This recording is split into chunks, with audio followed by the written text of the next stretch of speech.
चलिए जी दोस्तों, करेंगे आज की क्लास को कंटिन्यू। आज की जो क्लास है बेटे, इसमें मैं आप लोगों को जो टॉपिक करवा रहा हूं उसका नाम है नॉन प्रॉफिट ऑर्गेनाइजेशन। बेटे, नॉन प्रॉफिट ऑर्गेनाइजेशंस जो हैं वो ऐसे ऑर्गेनाइजेशंस हैं जिनका मोटिव प्रॉफिट अर्निंग नहीं है। ये ऑर्गेनाइजेशन सोशल वेलफेयर के लिए वर्कआउट करते हैं। तो ऐसे organisation throughout the year accounting purpose से, मैंने जैसा कि आपको बताया कि ऐसे ऑर्गेनाइजेशन अकाउंटिंग पर्पज से थ्रू आउट द ईयर ये लोग जो हैं एक कैश बुक बनाएंगे और at the end of the year हम लोग कैश बुक की समरी को रिसिप्ट एंड पेमेंट अकाउंट में कन्वर्ट कर देंगे। कैश बुक की जो समरी है उसे हम लोग रिसिप्ट एंड पेमेंट अकाउंट में कन्वर्ट कर देंगे और रिसिप्ट एंड पेमेंट अकाउंट के बिहाफ पर हम लोग अपने नॉन प्रॉफिट ऑर्गेनाइजेशन के फाइनल अकाउंट जो है वो प्रिपेयर करेंगे। नॉन प्रॉफिट ऑर्गेनाइजेशन के फिनेंशियल स्टेटमेंट्स अगर आप बनाएंगे तो इसमें आपको एक तो बनाना होता है इनकम एंड एक्सपेंडिचर अकाउंट और एक आपको बनानी होती है बैलेंस शीट। एक हम लोग बनाएंगे इनकम एंड एक्सपेंडिचर अकाउंट और एक अपने को बनानी होती है बेटे बैलेंस शीट। अब मैं जो आपको बता रहा था इसमें एक पॉइंट और भी है कि to find out the opening capital हम लोग क्या करते हैं, एक ओपनिंग बैलेंस शीट भी बनाएंगे, क्योंकि यहाँ क्वेश्चन में ट्रायल बैलेंस गिवन नहीं है। अगर क्वेश्चन में ट्रायल बैलेंस गिवन होता है तो आपको कैपिटल फंड की वैल्यू गिवन होती है, बट क्वेश्चन में आपको गिवन है रिसिप्ट एंड पेमेंट अकाउंट और कुछ एडजस्टमेंट्स जिनके बिहाफ पर ओपनिंग बैलेंस शीट बनाकर आपको opening capital fund find out करना पड़ेगा। और उसके बिहाफ पर एक तो हम लोग बनाएंगे ओपनिंग बैलेंस शीट, फिर हम लोग बनाएंगे करंट ईयर के लिए इनकम एंड एक्सपेंडिचर अकाउंट और फिर eight the end of the year हम लोग बनाएंगे क्लोजिंग बैलेंस शीट। तो ये तीन चीजें हमें बना करके चलनी है। तो सही, चलिए फिर आज की क्लास में आगे डिस्कस कर रहा हूं। कल मैंने कुछ छोटी छोटी टर्म्स आपको डिस्कस की थी। बेसिक लेवल पर क्या होता है, जब आपको क्वेश्चन में रिसिप्ट एंड पेमेंट अकाउंट मिलेगा तो रिसीट साइड में जो रिसीट्स हैं वो दो तरह की होंगी, एक रेवेन्यू नेचर और दूसरी कैपिटल नेचर। रेवेन्यू नेचर की जो रिसीट्स हैं वो हमारे लिए इनकम बनती है और कैपिटल नेचर की जो रिसीट्स हैं वो जनरली बैलेंस शीट की लाइबिलिटीज में अपीयर होती है। इसी तरह से लाइबिलिटीज में जो कैपिटल नेचर के एक्सपेंडिचर हैं वो बैलेंस शीट को रिलेट करेंगे और रेवेन्यू नेचर के जो एक्सपेंडिचर हैं वो आपके इनकम एंड एक्सपेंडिचर अकाउंट के एक्सपेंडिचर को कंसीडर करेंगे। ऐसा मैंने आप लोगों को लास्ट क्लास में पढ़ा दिया। अब अगर ऐसा आपको समझ में आ गया तो मैंने क्या किया, ये मैंने नोट भी करवाया था। कैपिटल नेचर आइटम में capital receipts, capital expenditure. Revenue nature item में रेवेन्यू रिसीट्स, रेवेन्यू एक्सपेंडिचर। मैंने आपको ये बोला था कैपिटल रिसीट्स और कैपिटल एक्सपेंडिचर ये रिलेट करेंगे बैलेंस शीट को और रेवेन्यू रिसीट्स और रेवेन्यू एक्सपेंडिचर ये रिलेट करेंगे इनकम एंड एक्सपेंडिचर को। ऐसा मैंने आपको बताया था। इसके अलावा मैंने सम इंपॉर्टेंट टर्म्स को मैंने नोट करवा दिया था कि जो जो रिसीट्स हैं और जो जो पेमेंट्स हैं उनमें से कॉमन जो वर्ड्स हैं, कौन से कैपिटल नेचर मानने हैं, कौन से रेवेन्यू नेचर मानने हैं और उनका क्या ट्रीटमेंट होगा, ये मैंने आपको नोट करवाया था। इनमें से कुछ पॉइंट्स का ट्रीटमेंट हम लोगों ने कल की क्लास में क्वेश्चंस के अंदर एप्लीकेबल करके सीखा था और इन पॉइंट्स के ट्रीटमेंट के बिहाफ पर कल क्लास में मैंने आप लोगों को कुछ एक दो क्वेश्चंस भी मैंने आपको करवाए थे। सब्जेक्टिव क्वेश्चंस ज्यादा तो नहीं करवाए थे, एक दो क्वेश्चंस करवाए थे और आई थिंक हम लोगों ने 7 क्वेश्चन तक होमवर्क में मैंने आपको दे दिया था। 6 मैंने करवाया था, 7th मैंने आपको होमवर्क में दिया था। पहले तो मेरे को ये बताओ 7th क्वेश्चन की क्या रिपोर्ट है। 7th क्वेश्चन और 6 क्वेश्चन जो थे वो दोनों लगभग सेम है, तो मैंने आप लोगों को 7th क्वेश्चन करने के लिए दिया था, वो मे भी आपका हो गया। ठीक है जी। चलिए, अब हम लोग क्या कर रहे हैं, इससे आगे की अगर हम बात करें तो अब हम लोग जो है आगे पढ़ रहे हैं एक टॉपिक। पहला हेडर बनाओ, calculation of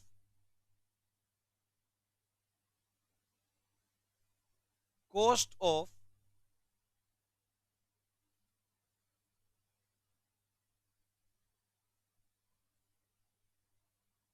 consumable goods. Calculation of cost of consumable goods.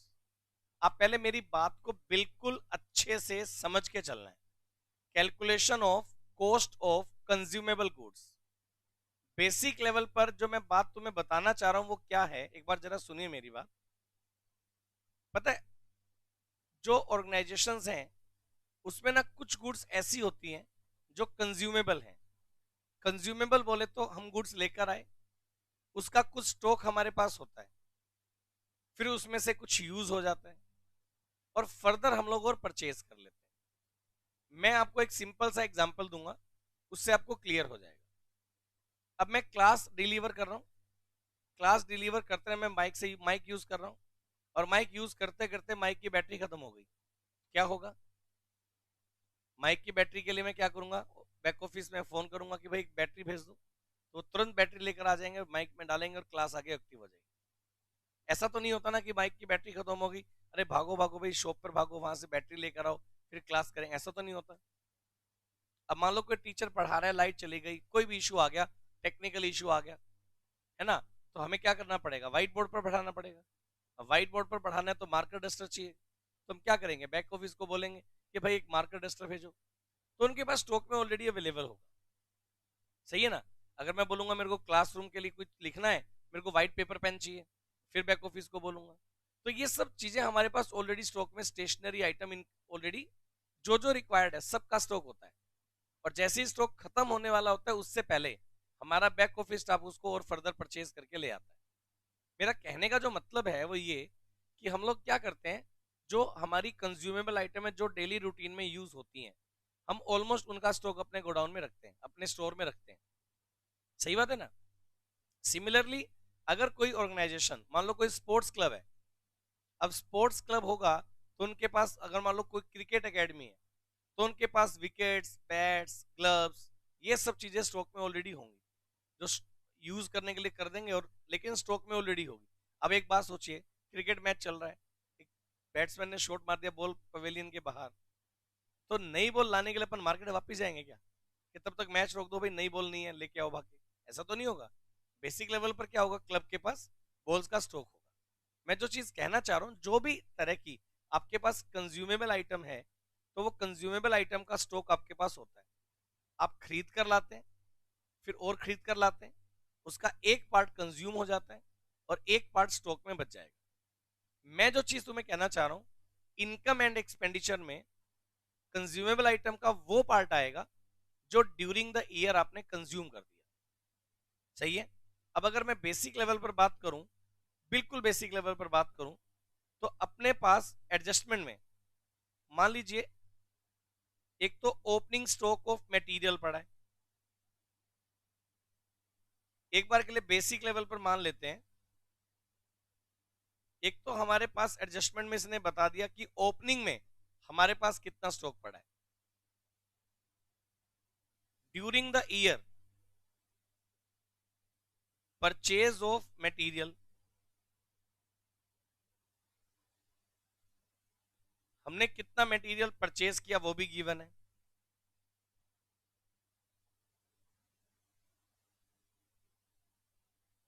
और एक होता है जी क्लोजिंग स्टॉक ऑफ मटेरियल, कि मटेरियल का क्लोजिंग स्टॉक कितना है। Opening stock of material, purchase of material और क्लोजिंग स्टॉक ऑफ मटेरियल, ये हमारे पास है। मेरा जो क्वेश्चन आपसे है वो ये कि अब इसमें से कंज्यूम जो है वो हमारे इनकम एंड एक्सपेंडिचर में आना चाहिए, तो इसको पहले किस में कन्वर्ट करना पड़ेगा, कंज्यूम में कन्वर्ट करना पड़ेगा। अब कंज्यूम में कन्वर्ट करेंगे कैसे बताओ? ओपनिंग स्टॉक जो है उसमें ऐड तो क्या कर देंगे, परचेज, और लेस क्या कर देंगे, क्लोजिंग स्टॉक। अगर ऐसा करेंगे तो ये कौन सी वैल्यू निकल कर आ गई, कंज्यूम्ड। और जो कंज्यूम्ड वैल्यू है, मैं क्या बोल रहा हूं, जो कंज्यूम्ड वैल्यू है वो आपके एक्सपेंडिचर में आनी चाहिए। अब मैं ना एक एक करके टर्म्स बताऊंगा, ये केवल इतना आसान नहीं है, इसमें काफी सारी चीजें हैं जो मेरे को पढ़ानी है आज।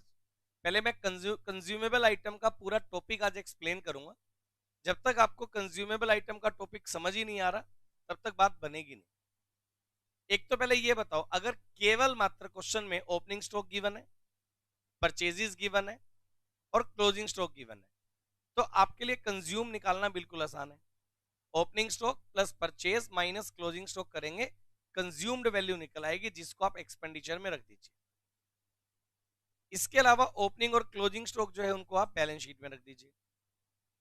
लेकिन अगर मैं बोलता हूं कि जब स्टॉक परचेज आप करते हैं तो कई बार आप उधार में भी स्टॉक परचेज कर लेते हैं।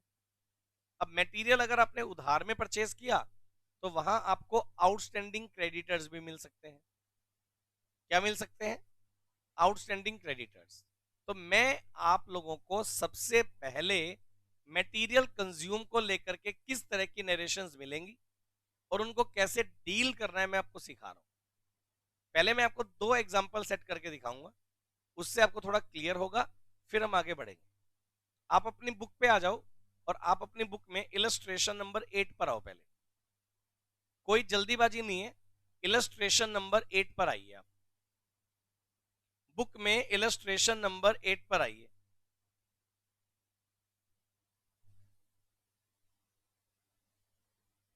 बेटा इलस्ट्रेशन नंबर 8 जो है आप इसमें चेक करो क्या है।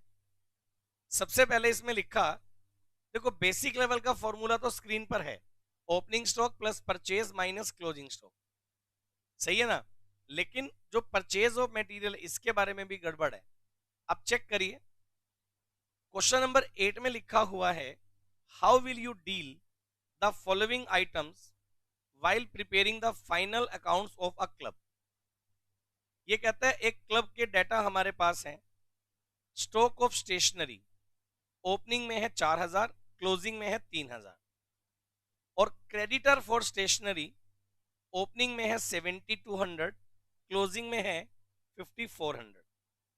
और नीचे लिखा हुआ है amount paid for stationery during the year 25,000। Adjustment में क्या लिखा हुआ है? अमाउंट पेड फॉर स्टेशनरी लिखा हुआ है। जो क्वेश्चन हम लोग रीडिंग कर रहे हैं सेम क्वेश्चन स्क्रीन पर है, चेक करिए। मैंने लिखा एक छोटा सा क्वेश्चन है, मैं जस्ट इसमें कंज्यूमेबल आइटम को कैसे डील करेंगे मैं आपको वो बना के दिखा रहा हूं।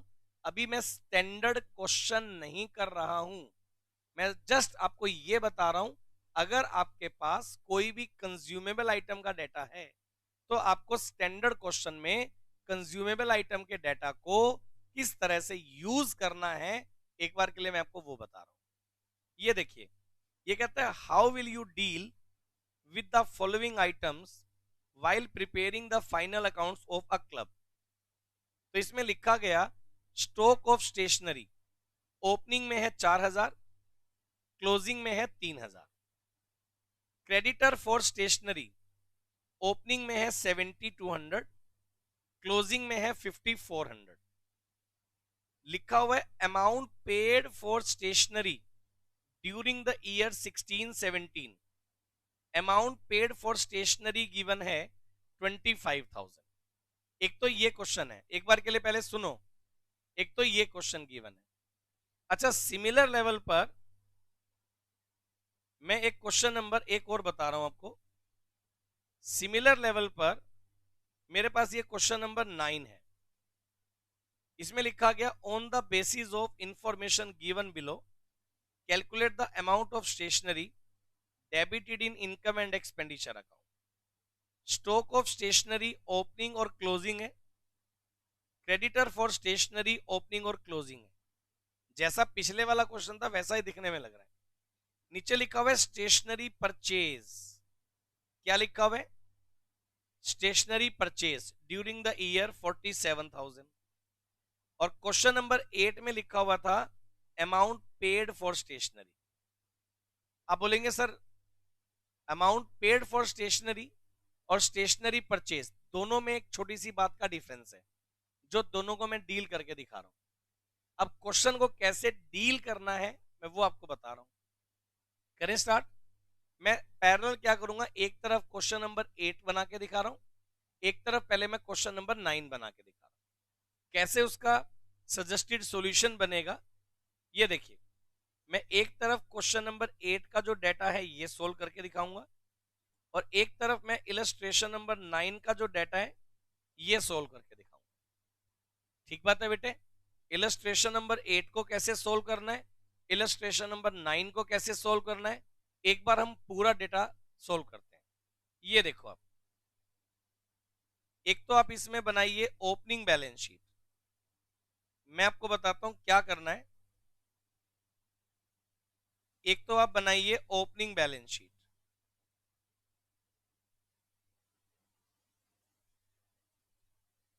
पूरी पूरी बैलेंस शीट नहीं बनानी है, बस डाटा को अपीयर करना है। एक हम लोग बनाएंगे इनकम एंड एक्सपेंडिचर अकाउंट।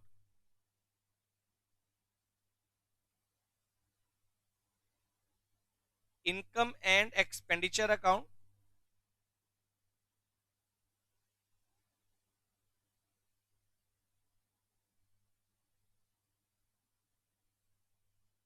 और एक हमें बनानी है बेटे क्लोजिंग बैलेंस शीट।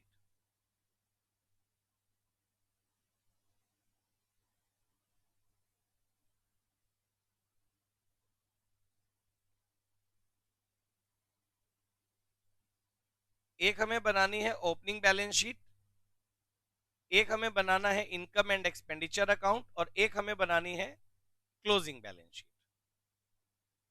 अब आप मेरी बात समझिए। क्वेश्चन नंबर 8 जो है, सबसे पहली बात मैं आपको बताता हूं कैसे अपीयर करेंगे। पहले तो मेरे को ये बताओ, स्क्रीन पर सबको दिखाई दे रहा है साफ साफ? कोई दिक्कत किसी को? आप सब लोगों को मेरी बात समझ में आ रही है? चलो, मैं आप लोगों को बिल्कुल शानदार तरीके से बताता हूं कैसे डील करना है। पहले मेरे को ये बताओ, ओपनिंग और क्लोजिंग स्टॉक आपको गिवन है। मेरे को बताइए, ओपनिंग स्टॉक ऑफ स्टेशनरी कितना है? 4000। क्लोजिंग स्टॉक ऑफ स्टेशनरी कितना है?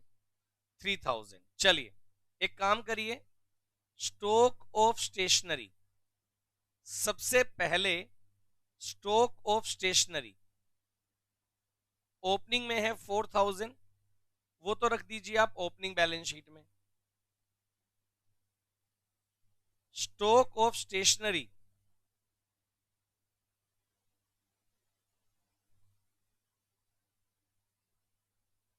3000 ये रख दीजिए क्लोजिंग बैलेंस शीट में। स्टॉक ऑफ स्टेशनरी ओपनिंग वाला ओपनिंग में, स्टॉक ऑफ स्टेशनरी क्लोजिंग वाला क्लोजिंग में। पहले आप ये काम कर दो, मेरे को बताओ ये वाली बात ओके है क्या? स्टॉक ऑफ स्टेशनरी ओपनिंग वाला ओपनिंग में, स्टॉक ऑफ स्टेशनरी क्लोजिंग वाला क्लोजिंग में। बताना बेटे, डन है? समझ पा रहे हो? अच्छा, इसके अलावा क्रेडिटर फॉर स्टेशनरी भी गिवन है। क्रेडिटर फॉर स्टेशनरी,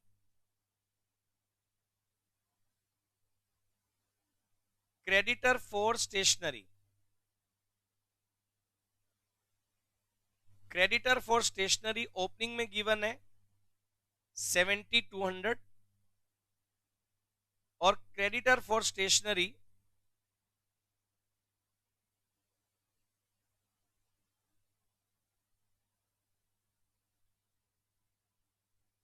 क्लोजिंग में गिवन है 5400। क्रेडिटर फॉर स्टेशनरी ओपनिंग में गिवन है 7200, और क्रेडिटर फॉर स्टेशनरी क्लोजिंग में गिवन है 5400। मेरे को पहले इतना बताओ, ये क्लियर है क्या सबको? चलो बेटे मैं आगे, समझ पा रहे हो सब बच्चे? पक्का पक्का? अब आप मेरी बात सुनो। फिर आप क्या करेंगे, यहां लिखो आप, नीचे एडजस्टमेंट में क्या लिखा हुआ है? Amount paid. बेटे अमाउंट पेड फॉर स्टेशनरी लिखा हुआ है। अमाउंट पेड फॉर स्टेशनरी कितना लिखा हुआ है बेटे? 25,000। बेटे अमाउंट पेड का मतलब परचेज ऑफ स्टेशनरी नहीं होता है। अमाउंट पेड का मतलब अमाउंट पेड टू क्रेडिटर है। अब इसमें अपन क्या करेंगे, इसमें ऐड करो आउटस्टैंडिंग क्रेडिटर।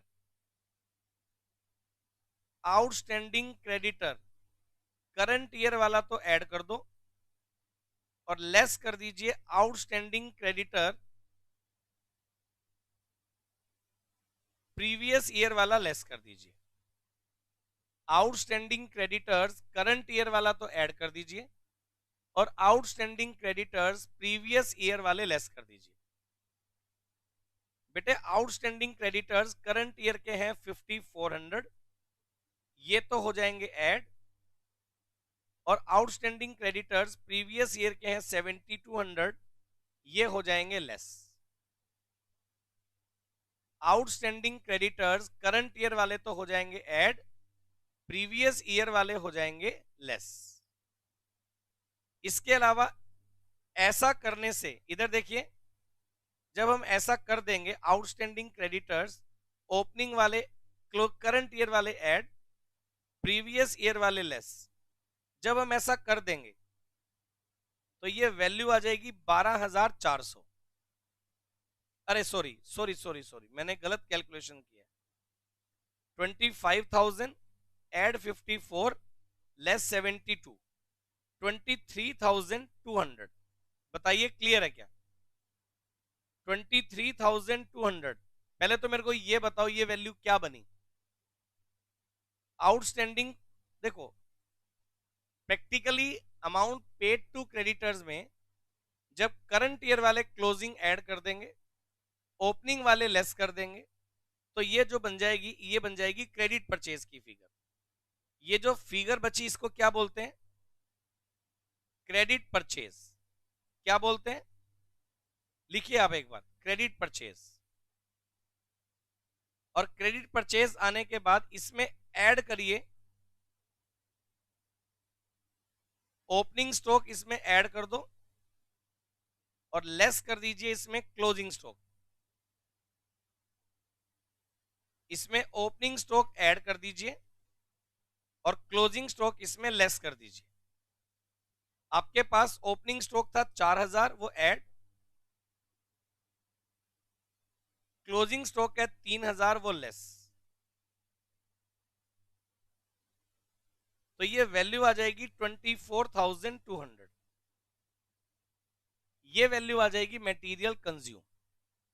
एक बार आप इसको नोटिंग करो, मैं आपको एक वर्किंग नोट बना के अलग से और दिखाता हूं, उससे आपको और क्लैरिफाई हो जाएगा। पहले आप इसको नोटिंग करो, फिर मैं आपको एक अलग से वर्किंग नोट बना के दिखाता हूं मैंने ऐसा क्यों किया, आपको क्लैरिफाई हो जाएगा। जब तक पूरा 100% आपके समझ में नहीं आएगा मैं आगे नहीं बढ़ूंगा। ये देखिए, सबसे पहली बात, स्क्रीन पर आओ। देखिए पहले नंबर पर मेरे पास ओपनिंग और क्लोजिंग स्टॉक ऑफ स्टेशनरी था। ओपनिंग स्टॉक को मैंने ओपनिंग बैलेंस शीट में रखा, क्लोजिंग स्टॉक को मैंने क्लोजिंग बैलेंस शीट में रखा। इतना काम सबको समझ में आ गया? हाँ या ना? आउटस्टैंडिंग क्रेडिटर्स ओपनिंग में थे 7,200, क्लोजिंग में थे 5,400, वो मैंने लायबिलिटी में रख दिया। ओके, एडजस्टमेंट में इन्होंने क्या लिखा, पढ़ के बताओ। एडजस्टमेंट में क्या लिखा हुआ है? Amount paid for stationery. Stationery के लिए हमने कितना पेमेंट किया है? 25,000। क्या करिएगा अगर मैं, देखिए अगर मैं आपको क्रेडिटर्स अकाउंट बना के दिखाऊं अलग से, आप पेपर में मत बनाइए, मैं आपको बताता हूं। क्रेडिटर्स का अकाउंट अगर मैं बनाऊं तो ये ऐसे बनता है। क्रेडिटर्स का अकाउंट ऐसे बनता है। कभी भी आपको क्रेडिटर्स अकाउंट बनाना पड़े, और हम लोग सिंगल एंट्री वाला चैप्टर पढ़ेंगे वहां बनाएंगे भी, क्रेडिटर्स अकाउंट का जो ओपनिंग बैलेंस है, बताना अमाउंट आउटस्टैंडिंग क्रेडिटर ओपनिंग में कितने के क्रेडिट बैलेंस होगा ना, वो यहां आ जाएगा। और क्लोजिंग बैलेंस क्रेडिटर का कितना है, अकाउंट बनाएंगे तो वो यहां आ जाएगा। क्रेडिटर को पेमेंट करेंगे, creditor account debit to cash, यही पेमेंट बनती है, यही एंट्री बनती है। क्रेडिटर को पेमेंट किया तो टू कैश।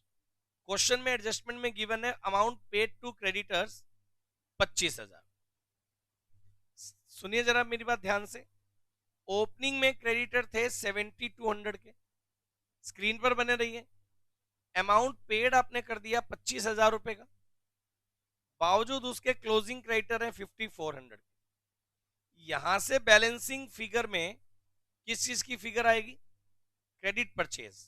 क्रेडिटर किस वजह से बढ़ते हैं? क्रेडिट परचेज की वजह से। यहां से बैलेंसिंग फिगर किस चीज की आ जाएगी? क्रेडिट परचेज निकालने के लिए आपने क्या किया? अमाउंट पेड में करंट ईयर वाले तो ऐड कर दिए, ओपनिंग वाले लेस कर दिए, तो अमाउंट पेड में 5,400 ऐड किया, ये वैल्यू आ गई 30,400, माइनस किया ओपनिंग वाला 7,200, तो वैल्यू आ गई 23,200। मेरे को ये वाली बात बताएं सब बच्चे, ये वाली बात ओके है क्या? लॉजिकली अगर हम लोग बात करें तो मैंने क्या किया, एक बार स्क्रीन पर आना सब बच्चे। अमाउंट पेड टू क्रेडिटर में मैंने करंट ईयर वाले क्रेडिटर तो ऐड कर दिए, ओपनिंग वाले क्रेडिटर लेस कर दिए, तो मेरे पास किस चीज की फिगर आ गई? Credit purchase. क्या ये वाली बात समझ में आ रही है? सिमिलर लेवल पर ये देखो मैंने यहां भी ऐसा ही किया। अमाउंट पेड टू क्रेडिटर्स था, करंट ईयर वाले आउटस्टैंडिंग क्या कर दिए? ऐड। ओपनिंग वाले आउटस्टैंडिंग क्या कर दिए? लेस। तो हमारे पास 23,200 रुपए क्या बचा है ये बताओ? ये बच गया क्रेडिट परचेज की फिगर का अमाउंट। पहले बोलो क्लियर है क्या? क्रेडिट परचेज में फिर मैंने ओपनिंग स्टॉक ऐड कर दिया, क्लोजिंग स्टॉक लेस कर दिया, तो ये जो वैल्यू बची ये किस चीज के लिए आ जाएगी? मटेरियल कंज्यूम्ड के लिए। पहले बताओ क्लियर है क्या? मतलब मैंने पहले अमाउंट पेड से क्या बनाया? परचेज। और परचेज में opening closing stock add less करके मैंने क्या बनाया? कंज्यूम। क्या ये वाली बात समझ में आ रही है? हाँ या ना? चलें आगे। मैं एक बार एक क्वेश्चन और करवा दूं और फिर मैं दोनों को कंपेयर भी करके दिखाऊंगा। सही है? क्वेश्चन नंबर 9 पे आओ आप पहले। क्वेश्चन नंबर 9 पे आओ, जल्दीबाजी कोई नहीं है। क्वेश्चन नंबर 9 पे आइए। जो टॉपिक मैं तुम्हें बता रहा हूं बिल्कुल शानदार तरीके से, अब पहले उसको समझो। ये देखिएगा, हम लोग क्या करेंगे,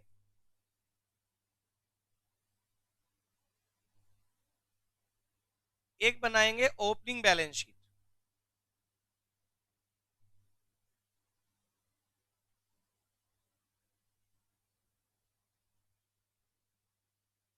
एक बनाएंगे इनकम एंड एक्सपेंडिचर अकाउंट,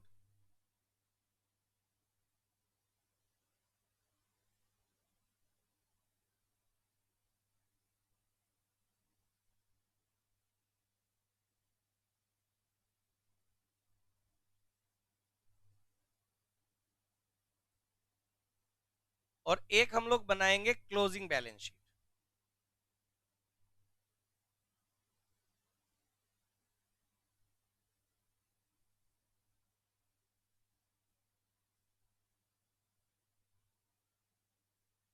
एक opening balance sheet, income and expenditure account, और एक बनाएंगे क्लोजिंग बैलेंस शीट। पहले बेटा मेरी बात सुनिए, सुनिए मेरी बात। अगर आप 9th क्वेश्चन पर आते हैं, 9th नंबर क्वेश्चन में चेक करिए, ओपनिंग स्टॉक ऑफ स्टेशनरी है 8,000, क्लोजिंग स्टॉक ऑफ स्टेशनरी है 9,000। पहले बताओ ये मिल गया सबको? स्टॉक ऑफ स्टेशनरी ओपनिंग है 8,000, स्टॉक ऑफ स्टेशनरी क्लोजिंग है 9,000। ये लीजिए, स्टॉक ऑफ स्टेशनरी ओपनिंग में है 8,000, क्लोजिंग में 6,000 है क्या? अच्छा मैंने गलत पढ़ा है शायद इसको, क्लोजिंग स्टॉक ऑफ स्टेशनरी 6,000 है। चलिए, तो ओपनिंग स्टॉक तो मैंने रखा ओपनिंग बैलेंस शीट में,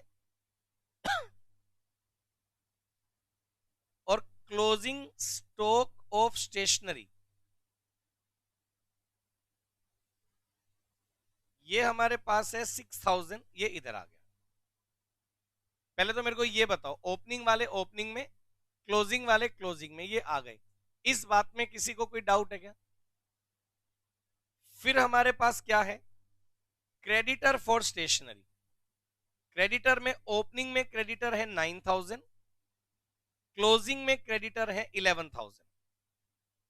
क्रेडिटर ओपनिंग में है 9 और क्रेडिटर क्लोजिंग में है 11। चलिए, creditor for stationery, creditor for stationery,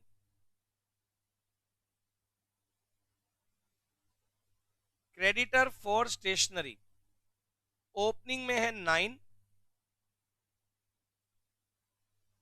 और क्रेडिटर फॉर स्टेशनरी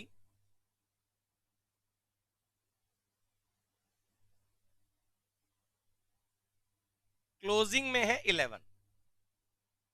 ओपनिंग में है 9, क्लोजिंग में है 11।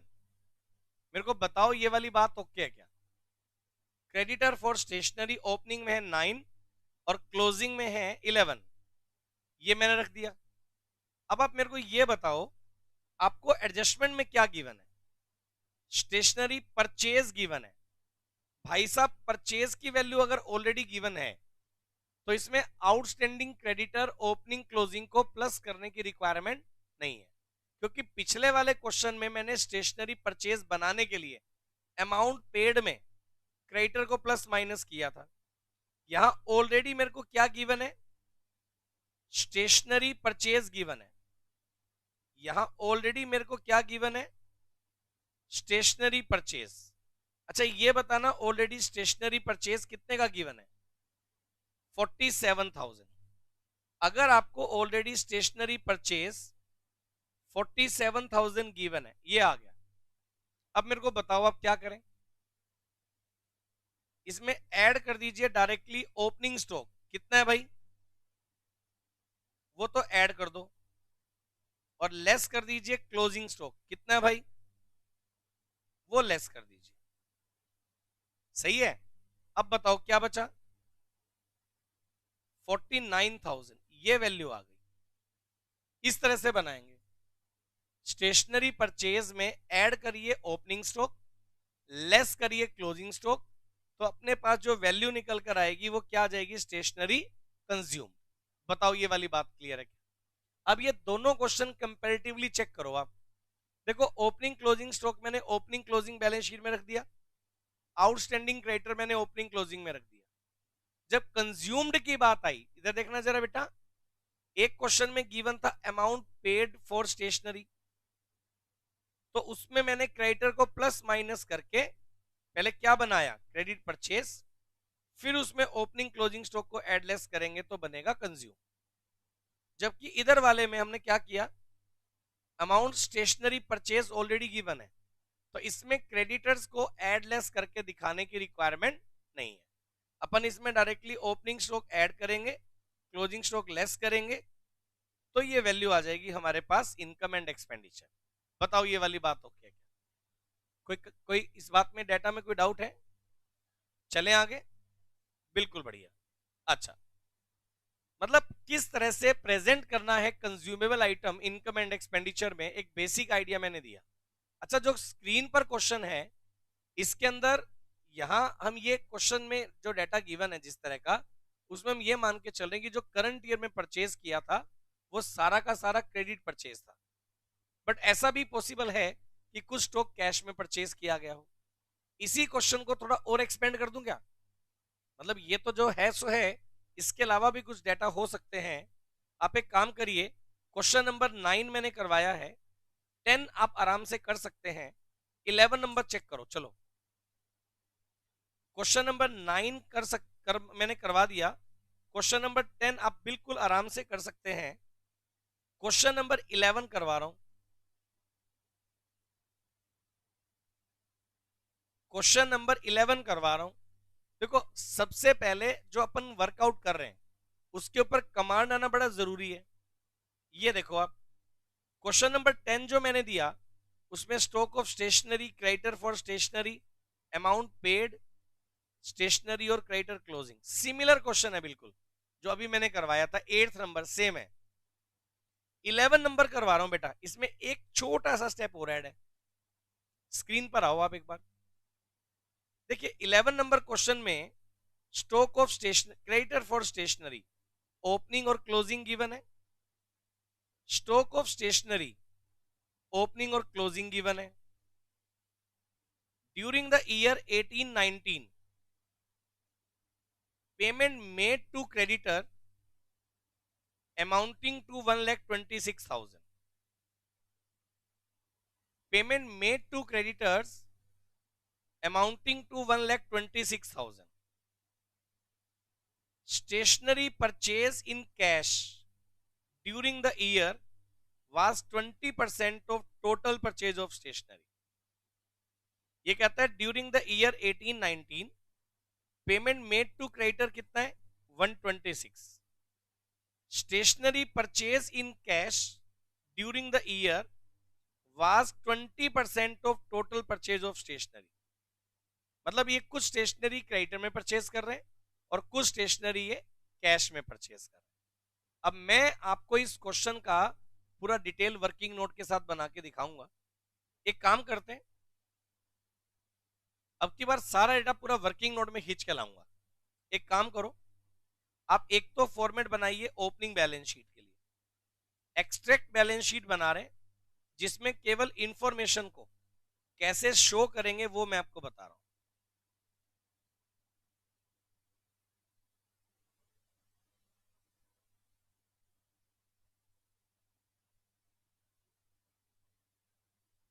एक तो हम लोग बनाएंगे ओपनिंग बैलेंस शीट।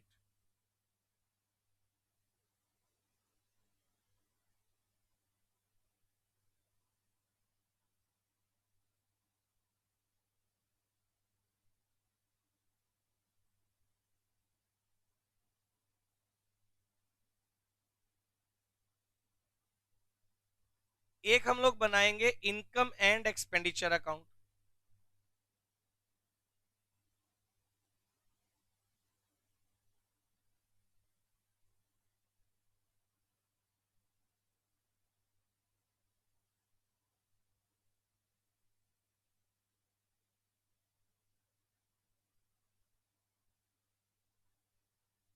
और एक हम लोग बनाएंगे क्लोजिंग बैलेंस शीट।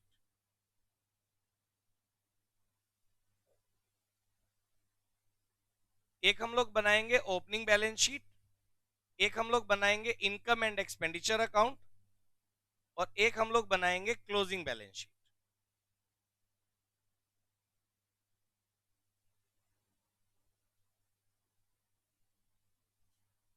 ठीक बात है। स्क्रीन पर आइए। अब हमें क्या क्या डाटा गिवन था पहले तो वो लिखते हैं। हमें क्रेडिटर फॉर स्टेशनरी ओपनिंग में 30, क्लोजिंग में गिवन है 24। चलिए सबसे पहले क्या करिए बेटा, creditor for stationery, creditor for stationery opening में गिवन है 30,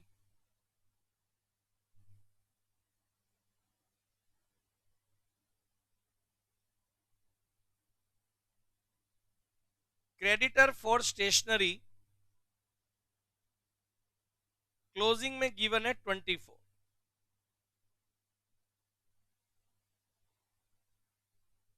बताइए ये वाली बात तो क्या क्या डन है?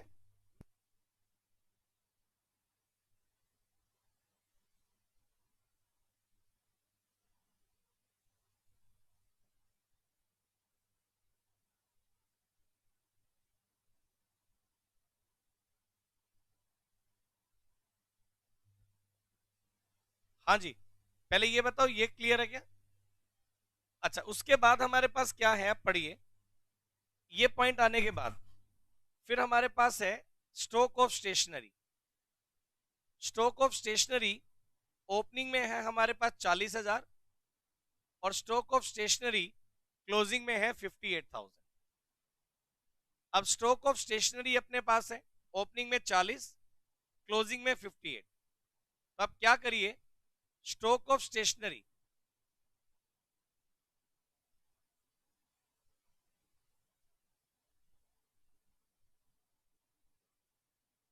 ओपनिंग में है 40, ये इधर आ गया, और stock of stationery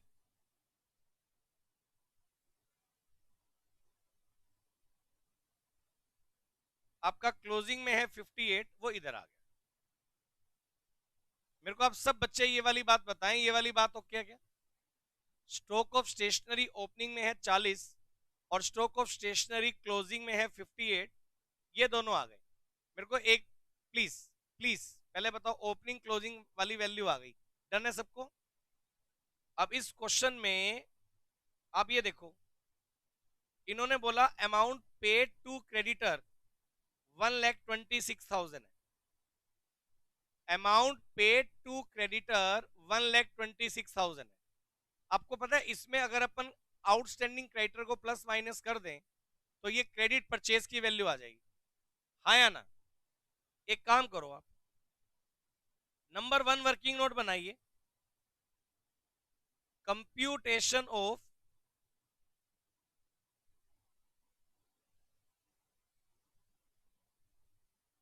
credit purchase.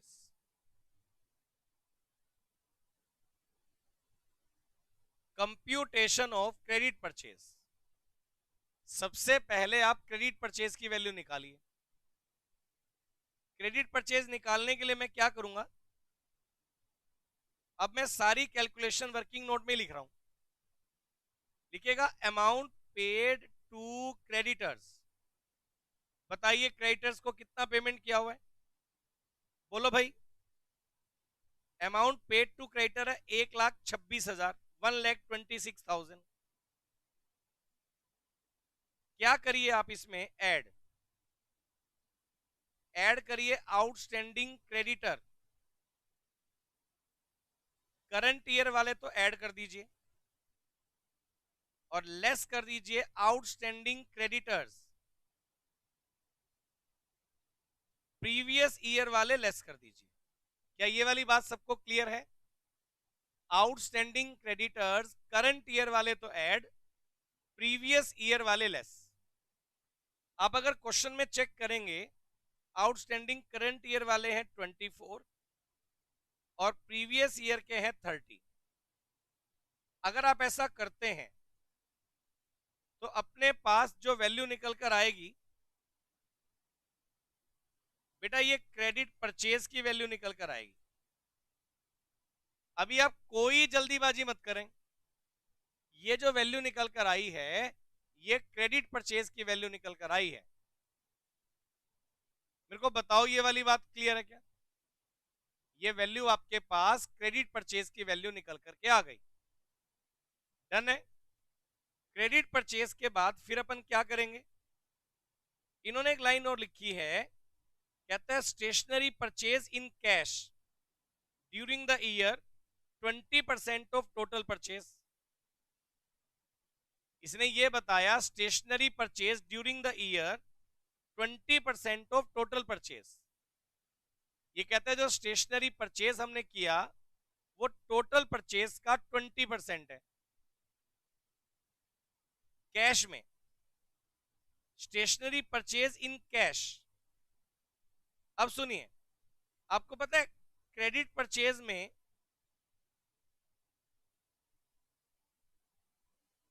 अगर हम लोग कैश परचेज ऐड कर दें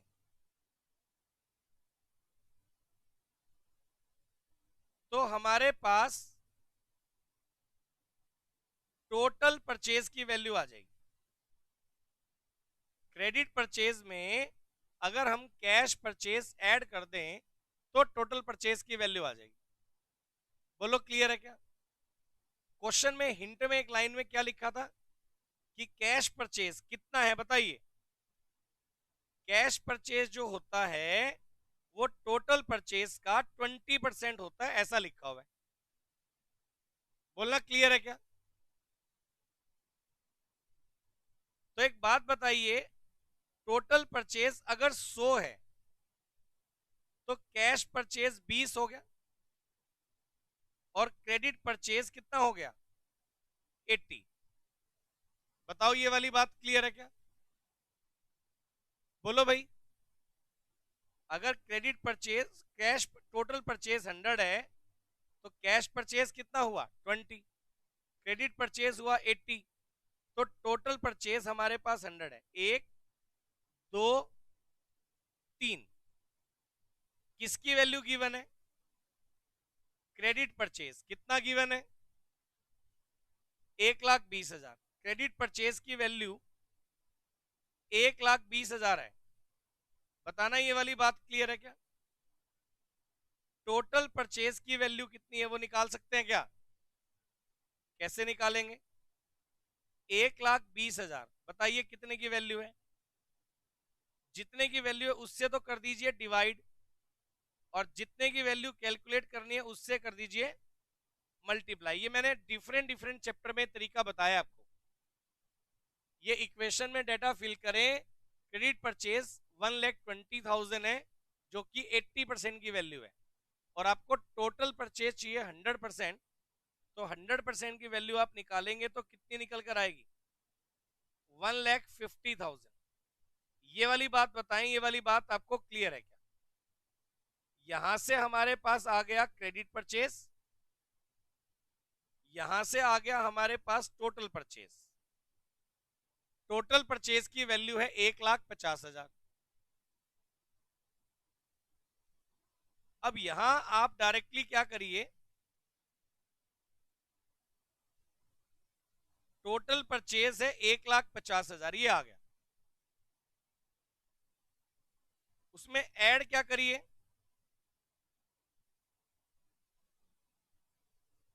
अरे ऐड करिए ओपनिंग स्टॉक।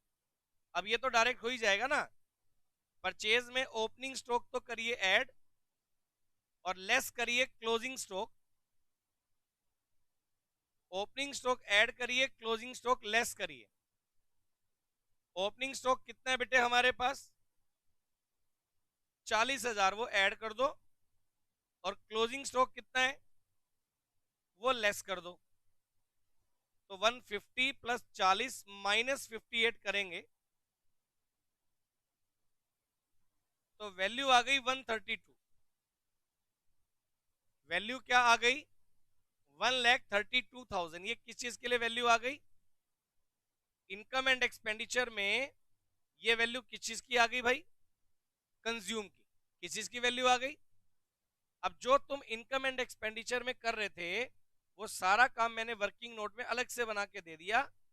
वर्किंग नोट में डायरेक्टली मैं परचेज वैल्यू निकाल लाया। पिछले वाले क्वेश्चन में आपको केवल आउटस्टैंडिंग क्रेडिटर एडलेस करके क्रेडिट परचेज निकाला था, क्वेश्चन में कैश परचेज गिवन ही नहीं था। इसमें इन्होंने क्रेडिट परचेज के बारे में भी बता दिया, कैश परचेज के बारे में भी बता दिया, दोनों को ऐड करके पहले टोटल परचेज निकाल लिया। टोटल परचेज आने के बाद opening stock add, closing stock less, तो यहां से हमारे पास क्लोजिंग स्टॉक निकल करके आ जाएगा। मेरे को बताना ये वाली बात आपको क्लियर है क्या? बोलो, डन है? इसके बाद क्वेश्चन नंबर 12, ये एक बार आप रीडिंग करिए। चलिए